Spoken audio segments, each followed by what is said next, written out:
Gilly, he's one of the best, isn't he? I think his nickname is the Freak, because some of the innings he plays and some of the shots he plays are outrageous. I don't think anybody, his teammates, the opposition team, the Australian fans watching, were prepared for what we were about to see.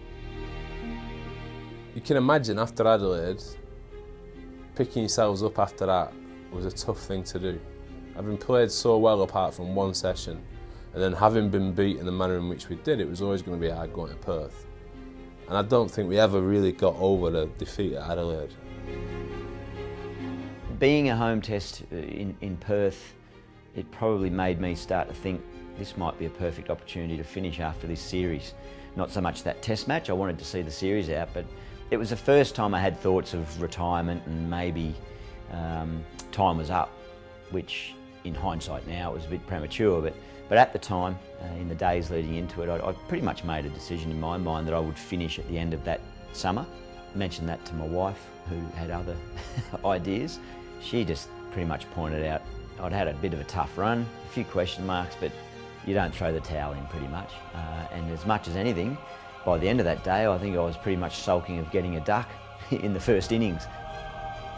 On one hand, Jappy's got a duck and he's not scored runs so far, but the law of averages suggests that he's going to come good at some point. And he did in Perth. He came out of bad nick pretty quick.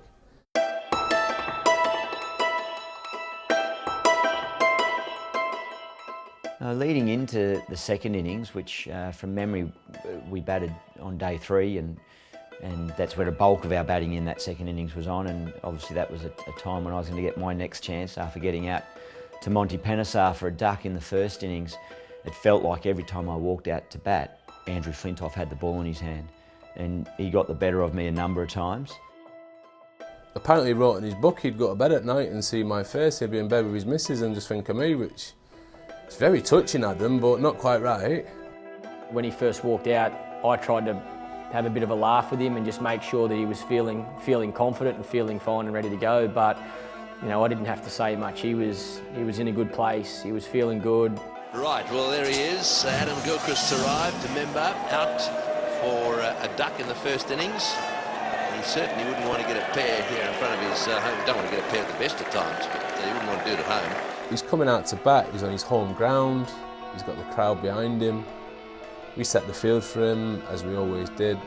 I came round the wicket. He squirted a few through gully. One of the rare vacant areas in that gully region, and it went for 4. And I thought, oh, maybe today is the day. I remember batting, and it was really tough conditions. It was extremely hot. I think it was like 55 degrees in the middle. They had a thermometer out at one stage. It was so hot. But I just remember having to work so hard for every single run, and I got out and I came off and I was absolutely exhausted, mentally and physically spent. Bloody hard work. And I remember thinking, geez, I can't believe how hard I've had to work for my runs there. And then Gilly came out and just started smashing the ball to all parts. Oh, what a shot.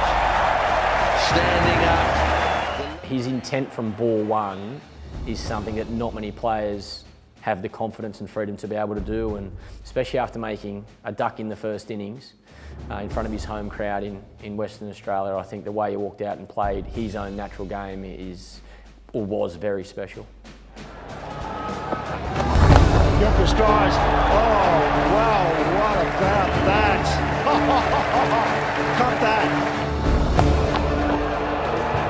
He's got some nice pace. On that occasion, it's off and back. There he goes. How good's that? Straight between the gap of mid-wicket and backward square leg. Well, he's gone to that one. And it's way in front of square and away to the boundary. There was nothing you could do. You could not put anybody in the world onto bowl at Adam Gilchrist when he's in that mood. Gilchrist goes. There is a man down there. Oh, he only had 5 metres to move. He moved 1 before it hit the fence. We couldn't believe what we were seeing. We know Gilchrist is an exciting and damaging player, but it just seemed like it was a highlights package running the whole time, every ball. Cop that. When Adam was on about 30 or 40, we called for a drink and sent a message back with, I can't remember who ran the drink out, to ask Ricky, you know, is he thinking about declaring?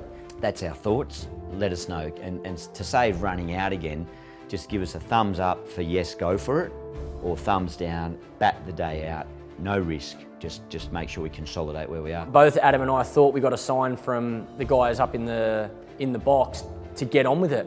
We were certain we saw a thumbs up. I was sure I saw a thumbs up. So me and Gilly thought, rightio, we've got to have a bit of a go here because Ricky wants to declare. So away we went. Catch. Goes. And goes. And goes. Yeah, I brought Monty Panesar on and he hit him for 6 into the stands over mid-on. So I put mid-on back thinking he won't do that again. So he's hit further. Goes again. That's even better. And he's hit further again and further again.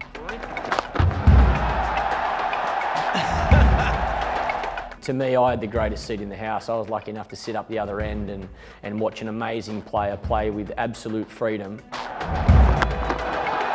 no difference.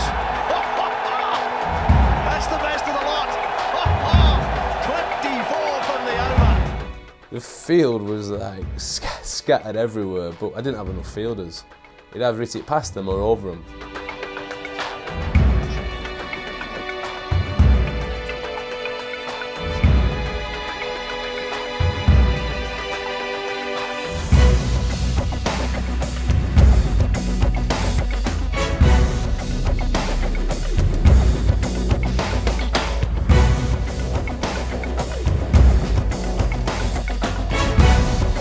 Well, what do we do now?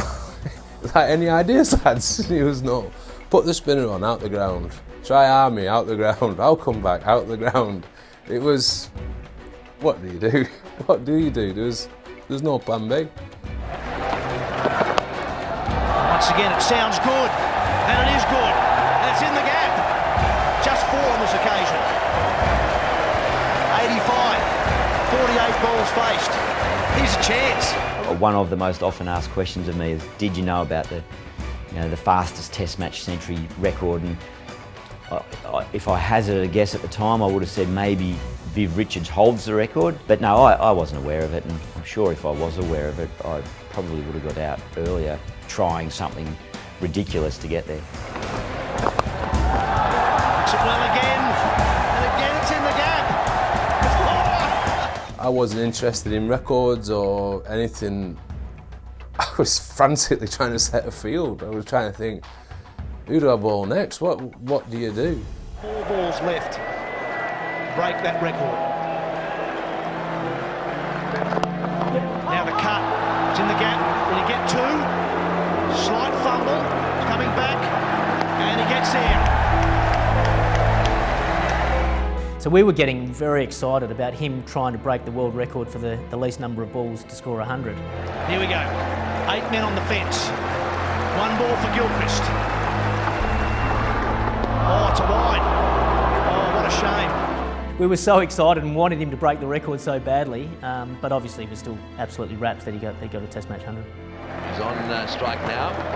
And there goes a drive now. Will he come back for the second? I think he probably will. Clark comes back. He's going through for the second. That's it. Magnificent.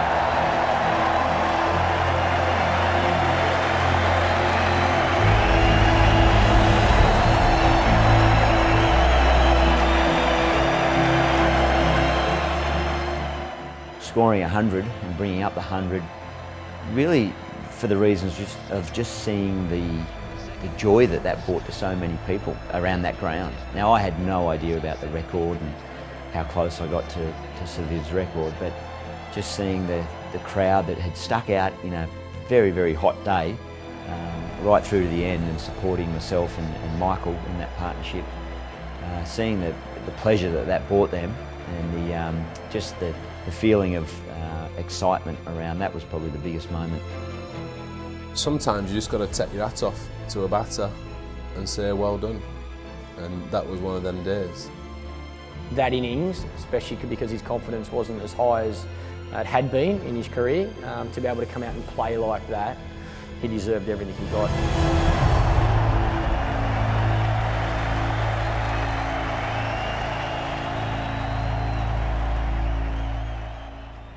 we get back into the change room and say to punter, what took you so long? And he said, what are you talking about? I told the guy around the drinks out, just keep batting normally.